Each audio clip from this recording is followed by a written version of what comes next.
channel. If you've subscribed, thank you. If you're new, stay tuned. This is for my ladies, but it can apply to men as well. Today I want to read a poem about my narcissistic ex that I wrote not too long ago. I was in and out of a relationship with him for, I think, 15 years. Yeah, 15 years, right? A really long time. In between that time, I would see other people, as would he. We'd get back together and whatnot, but it was just really, really, really toxic, and I might make another video on that at a later point.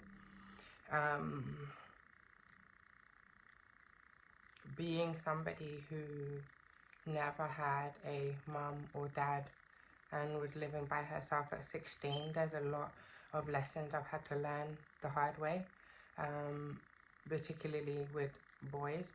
I didn't have any brothers, male cousins, like, you know, I have uncles, but I'm not really in contact with them.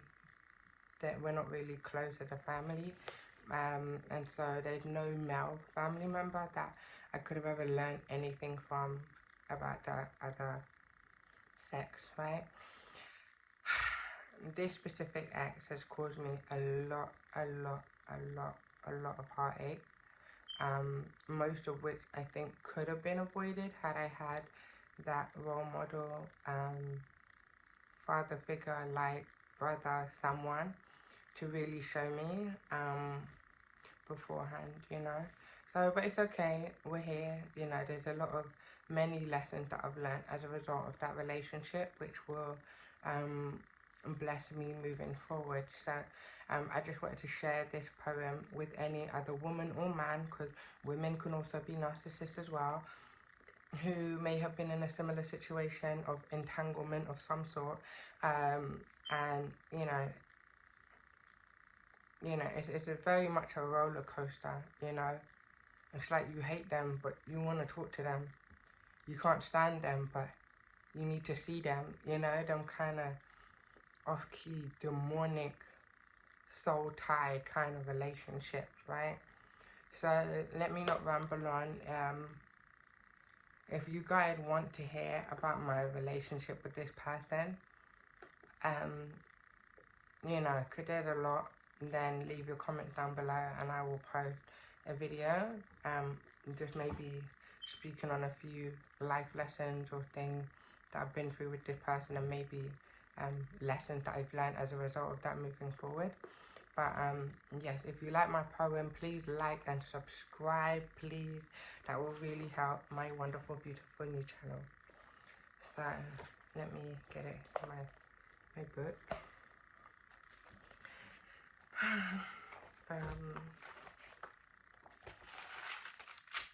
Okay, it's called Poisonous Ex. How, oh how, did it come this far? How did I get spun like an innocent insect into the web of a tarantula? Your word could be so beautiful and smooth, like how a swan elegantly glides in the waters whenever she wanted to. Yet your deception was that of a chameleon, having been raised by a snake. You had no real love or empathy. All you knew was to take. You would take and take until there is nothing left, then complain about her emptiness. Your smile to me was like rays from the sun on a beautiful day. I loved you beyond what was logical, which is why I wanted to stay. You were bad for me and felt so good. You made me laugh while making me cry. You acted like you loved me while killing me slowly. You charmed me while not valuing me. You made love to me while using me.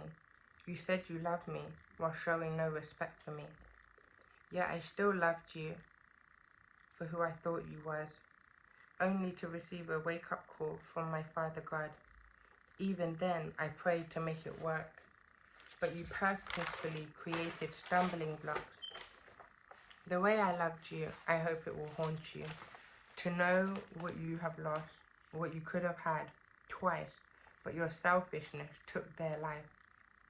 No matter how you did me dirty, my love was always forgiving, even though you never deserved it. I never saw through your relentless, heartless tactics. I sometimes wonder, did you ever truly love me?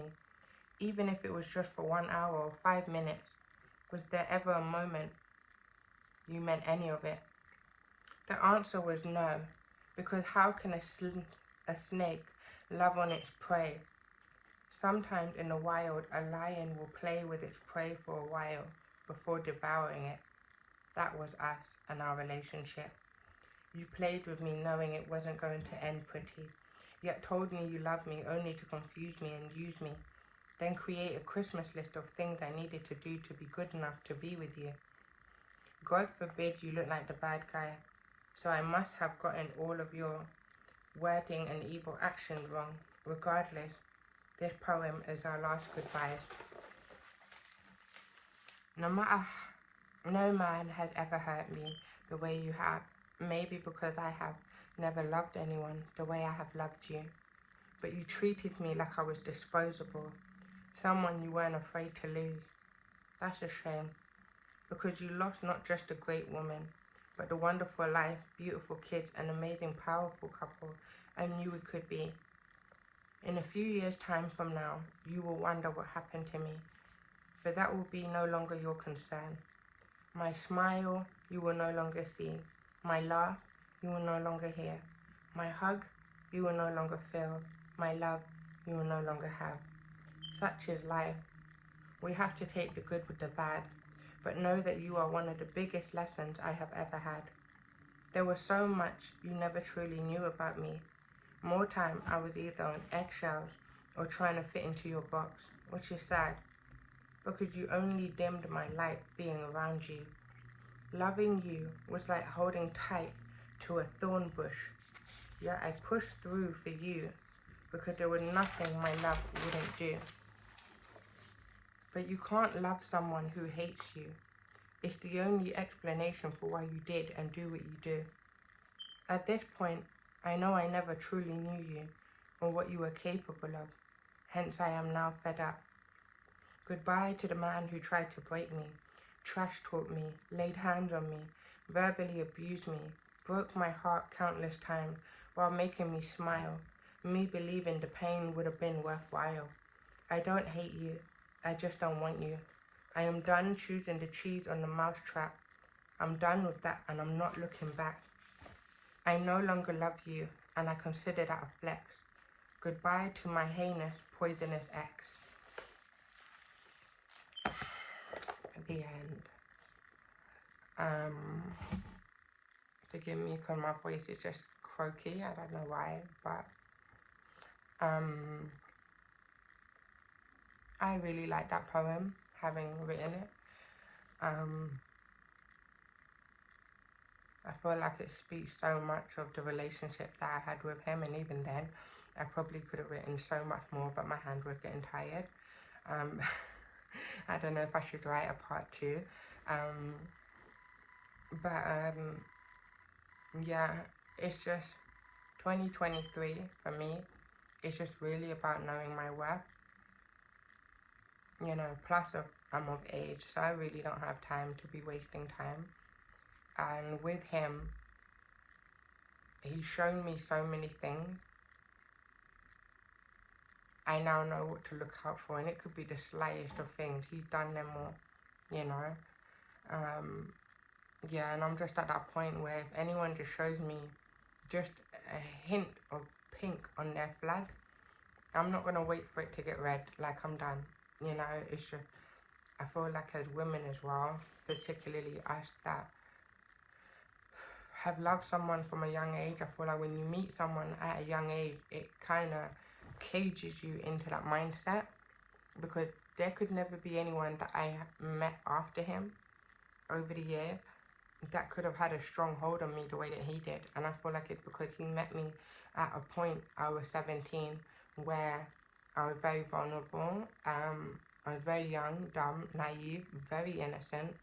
And so no matter how wise and mature and streetwise I became, whenever I was with him, I always reverted back to that state that I was when I met him. And I feel like that's a struggle for a lot of people, you know, and it's just trying to heal over the traumas that have been caused in that relationship, or previous traumas that even allowed you to accept such a relationship in the first place.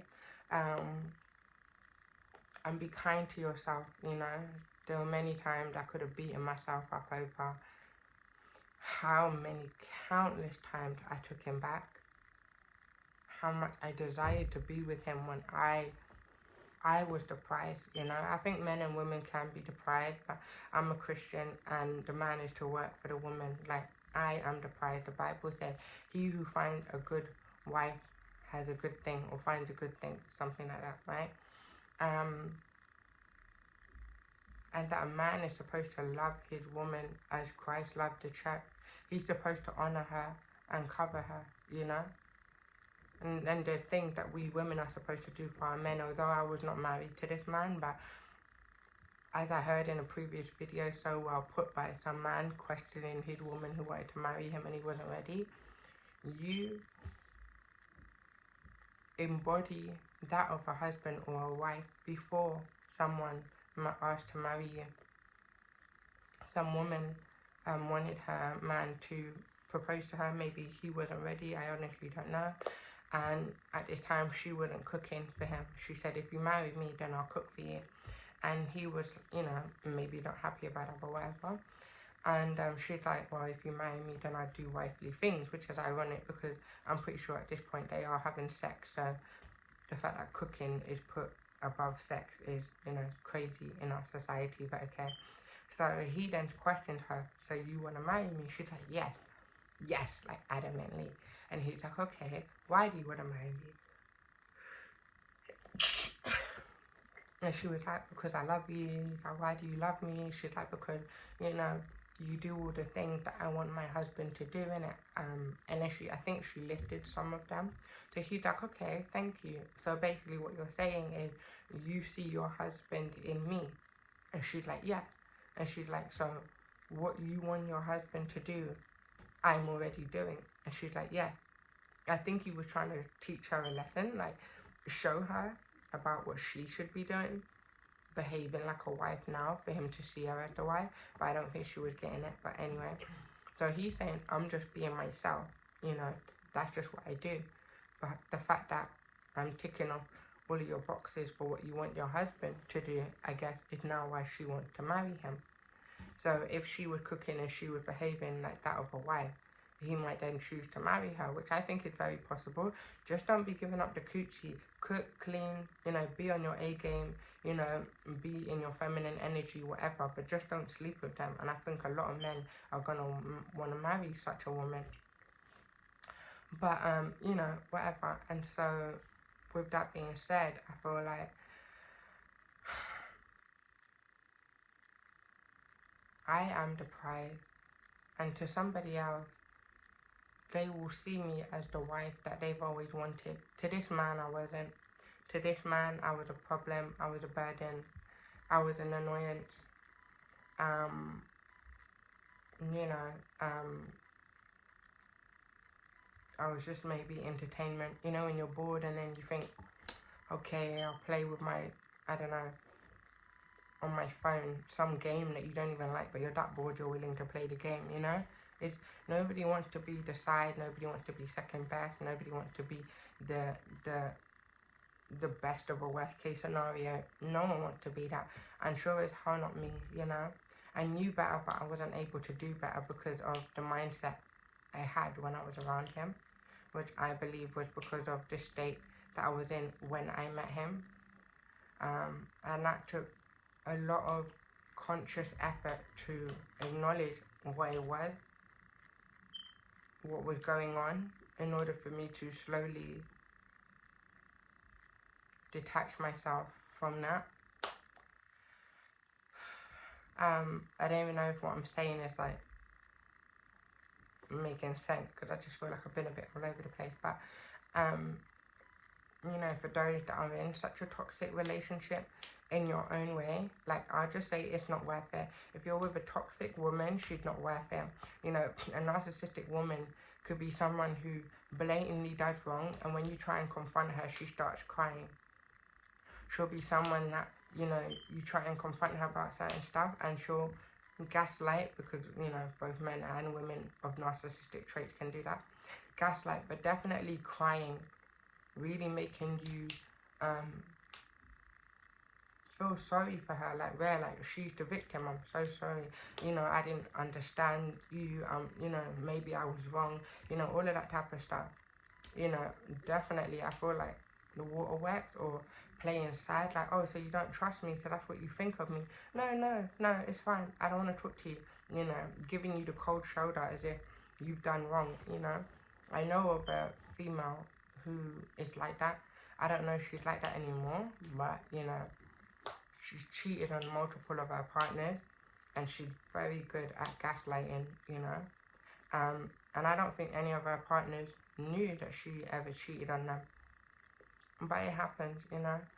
So, yeah, don't ever stand for being made to be second best. Trust your gut feeling. You know, we want to go with what we see with our eyes and not what we feel. If you feel unappreciated, if you feel undervalued, if you feel second best, if you feel like you're the best case of a worse situation, like, leave. You know, it's not easy, especially if you really love that person, but you're gonna have to, you know, build yourself up. Watch videos on other women who have come out of similar relationships. Watch videos on, you know, what a woman is worth, you know. Don't be dating no guy that listens to Kevin Samuel, that be listening to people like, what's that guy that just got thrown into jail? Andrew Tate, right? Some people love or hate him. Personally, I'm not really feeling him. There's a lot of stuff that he tries to say as though it's coming from a good place, but really, I don't trust that he is as good of a person as he tries to make out that he is. But, you know, use your own discernment, whatever floats your boat. But like I said, if they present a pink flag or orange flag, I'm out. Like, I'm not even trying to wait to see how far it goes before it's a red flag, because normally by then your feelings are in so deep. Even when it's a bright red flag, you now are in a point where you can't go. You're entangled in a web, and it's just, it gets sticky from there, you know. And nobody wants to waste valuable years of their life. You can earn money back. You can never get your time back. That 15 years on and off with that guy, I will never get it back. Never.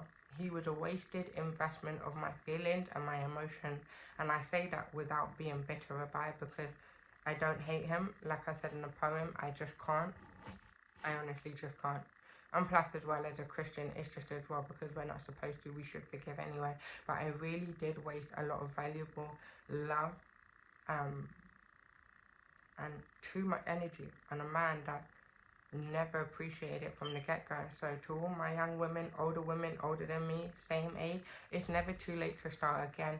Don't stay in a relationship because you feel like you don't know if you can get better. Don't stay in a relationship because you feel like, you know, you've been together too long and you don't know how to go out there in the dating scene. Again, I'm also speaking to the guys. Don't stay with a woman that had your kids and you feel like, yeah, but, you know, I've been with her 10 years and this is just the way she is. No, it's never and should never be okay to validate the disrespect of somebody, summing it up as that's just the way they are.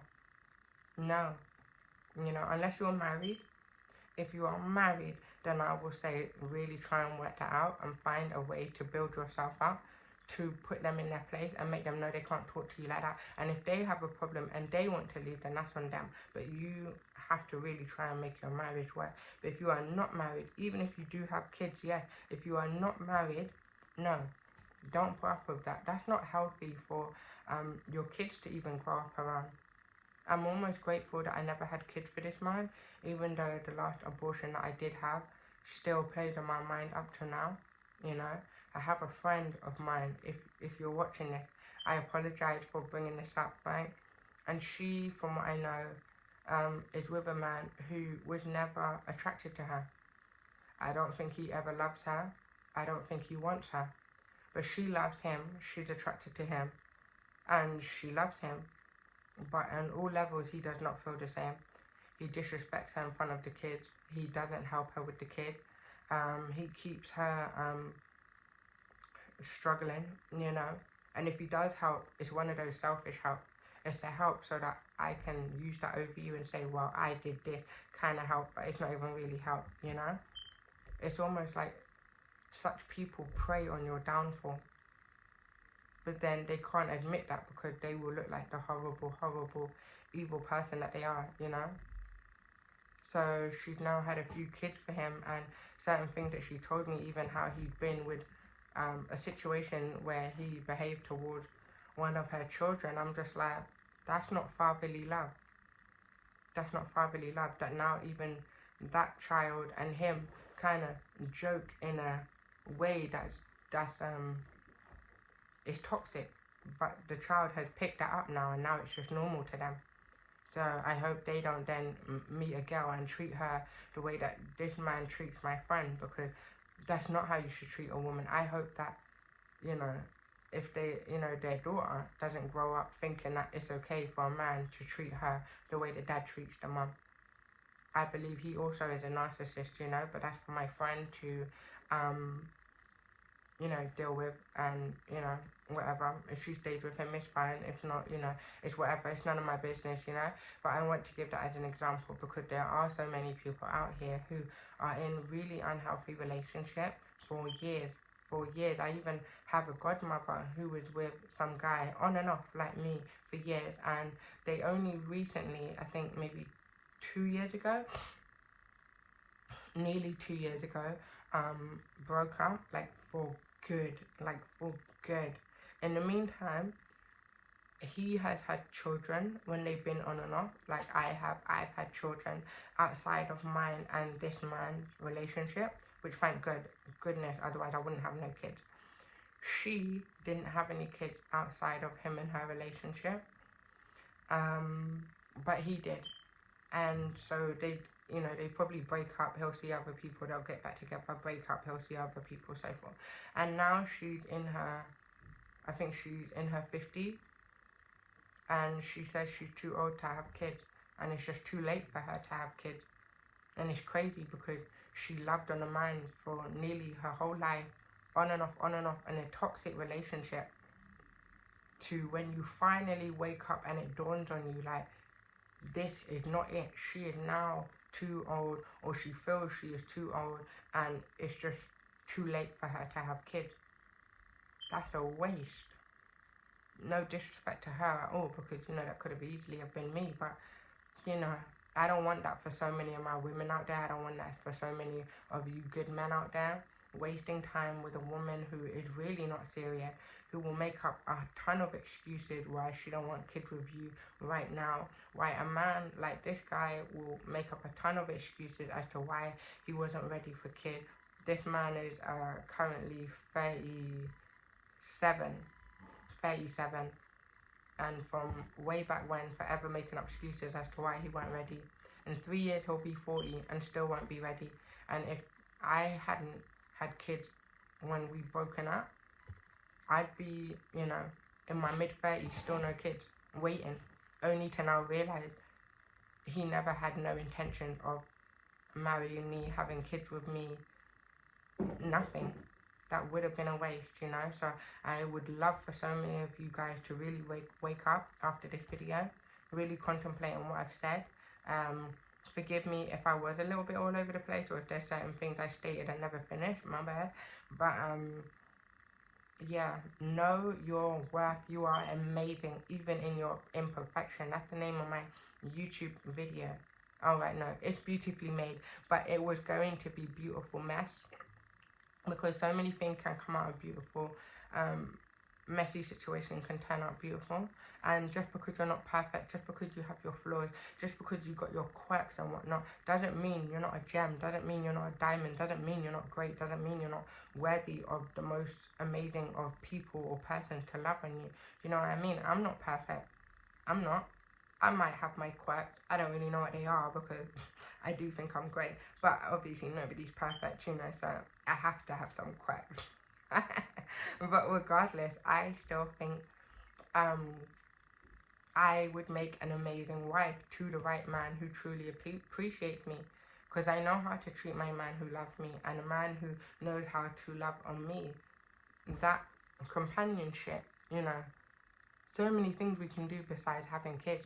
Business ideas I have, doing a ministry together for God. You know, there's so much you can do with the right spouse other than having sex and having kids. So much more. Business, ministry, purpose, like changing the world together, like Bonnie and Clyde, but in a biblical way, you know? So, yeah, really contemplate about any relationship that you're currently in, any entanglement that you're currently in, any friend with benefit situation that you're currently in, any situationship you're currently in, any relationship that is quote unquote complicated that you're currently in. Really, really, really think about it. If you was, and this is what I want you to think about, if your current situation right now, the way that it is, you, without no change, the way that it is, you would be happy to carry on like that for the next 10 years, 20 years, then you're fine. If the current situation, you wouldn't be happy for that to carry on for the next 10 years, 20 years, 5 years, and you want change, I will say leave, because you can't be hopeful into people that you have no control over. People, only God can do that. And a lot of us women love to fall in love with the potential, and so many of us are disappointed because of that. We need to wake up and smell the roses. If someone is not who they present themselves to be, your wishful thinking is not going to change them. If that was the case, your wishful thinking could give you the lottery winning. Your wishful thinking could do a lot, and you know, me being devil's advocate, I automatically think of those that, you know, maybe thinking of, well, law of attraction, if he's not meant for you, no form of manipulation, and which is quote unquote witchcraft, to make someone who in their right mind doesn't want you to somehow want you through, you know, scripting and all of that, they wasn't meant for you. Like, let them go. I want a man that I don't have to script. I want a man that I don't have to intently think about, like, love me, love me, love me, he will love me, he will. I don't want a man like that. I don't. Sorry. And if that's the type of person that you want, then again, think about that, because you're worth so much more than the headache that some of these men and women give you. Again, I'm speaking to the men as well. You are a king. To the girls, you are a queen. You are worth so much more. To the men, you're supposed to be the leader of the household. You are the leader. You are in charge. Your woman is supposed to submit, not like a slave, okay? But you are the leader. Do you know how important of a role you play? To ever be played by a woman manipulating you, using you, taking you for granted, taking you for a mug? No. And you women, being a queen, the Bible said, he who finds a wife finds a good thing. The Bible even said that that a man who mistreats his wife robs himself of blessings from God. So there are certain prayers that God won't listen to by a man who mistreats his wife. Do you know how important and valuable we are? For you to be putting up with a man that doesn't even see your worth.